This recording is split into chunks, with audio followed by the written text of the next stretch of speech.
पर इस चीज की अपने लिहाज से मुझे गारंटी कि मैं बेफालतू का कभी किसी का दिल नहीं दुखा सकती।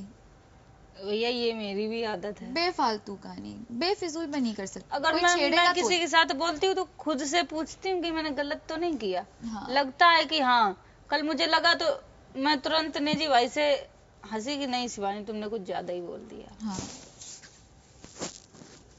जिसका मुझे लगता है कि नहीं ये गलत है, फिर मैं कल हम लोग उससे की कुछ बहस बोल- हुई, लेकिन अभी मुझसे वो अच्छे से बात कर रही है। मतलब मुझसे बोली कि गलत फहमी हो गई थी, मिसअंडरस्टैंडिंग हो गई थी। हाँ।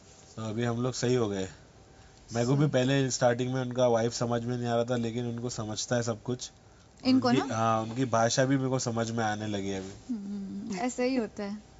क्लीन हार्टेड है वो, मतलब झगड़ा करना चाहती नहीं है, लेकिन वो थोड़ा सी ना कभी कभी तुक में अपने को समझता नहीं है कि क्या कर रहे हैं अपन।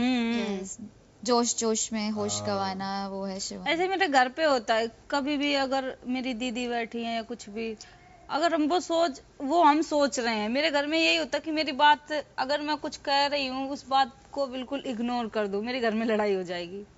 तुम्हारा मेजर मसला पता है क्या है, जो मुझे समझ में आया है एज अ फ्रेंड, जो मैं बोलूंगी, तुम्हारा लहजा। हाँ, तुम नॉर्मल भी बात करते हो, सामने चिल्ला वाले रहे से चिल्लाने ऐसा लगता है। हाँ, तो ऊंची आवाज है उसकी। ऊंची आवाज है, तो अगर तुम नॉर्मली बात करो, सामने वाले को लगेगा कि क्यों चिल्ला रही है बेफालतू का, तो फिर उसकी आवाज भी रेज होती है। फिर तुम थोड़ा सा तुम्हारा पारा होता है, तुम्हारी नेचुरल रेज है, फिर वो और रेज हो जाती है। और ऐसे कर करके फिर आवाज ऊंची हो जाती है। और तुम्हारी इसकी आवाज ना कान में थोड़ी सी श्रिल है, उसकी आवाज का जो वो है, इसके लिए एकदम ऊंची आवाज, एकदम पतली आवाज निकलती है। जो कान में चुभती है ना, वो थोड़ी सी वैसी है। और तुम ऊंची आवाज से बात करते हो तो वो और ऊंचा हो जाता है, इसलिए तुम्हारी मैक्सिमम गलतफहमी होती है।